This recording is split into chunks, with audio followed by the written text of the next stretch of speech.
Assalomu alaykum. Bugun sizlar bilan iboralar haqida gaplashamiz. Iboralar deb nimaga aytiladi? Iboralar deb ikki yoki ortiq so'zdan tashkil topgan, ma'nosi bir so'zga teng keladigan birlikka aytiladi. Iboralarga misol uchun mana og'zi quloqdan, xursand, tomdan tarasha tushganda, kutilmaganda, pixini yorgan, ayyor, ko'zi to'rt bo'lmoq, intizor kutdi, yulduzni benarvon uradi, uddaburon, qovodan qor yog'moq, jahli chiqib turmoq deyilibdi. Bu yerda aslida xato ketibdi. Xafa bo'lmoq bo'ladi.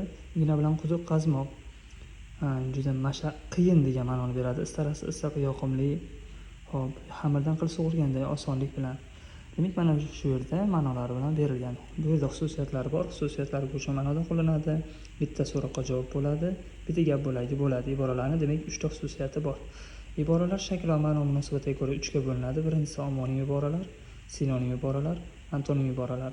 Omonim iboraga masalan ko'z yummoq, vafot etmoq, kechirmoq, hop, gap tegdi, navbat keldi, tanbeh eshitdi, yuragini yordi, qo'rqitdi, dardini aytdi. Hop, keyingisi sinonim iboralar, shakli har xil, ma'nosi bir-biriga yaqin bo'lgan iboralar hisoblanadi. Masalan, og'zi quloqida, boshi osmonda, qo'y minga yetdi deganda xursand bo'ldiga to'g'ri keladi. Antonim iboralar demak bir-biriga zid bo'ladi. Istarasi issiq, so'xda sovuq, qo'li uzun, qo'li kalta, jag'i ochildi, mum tishladi. Do'ppisni osmonga otmoq, havodan qor yog'moq. Undan keyingisi esa tasviriy ifodalar. Tasviriy ifodalar deb birorta so'zni obrazli ifodalashga aytiladi. Misol uchun, qushlarni nima deyapmiz? Qanotli do'stlar, paxta, oq oltin, gaz, zangori olov, bokschi, charm qo'lqop ustalari.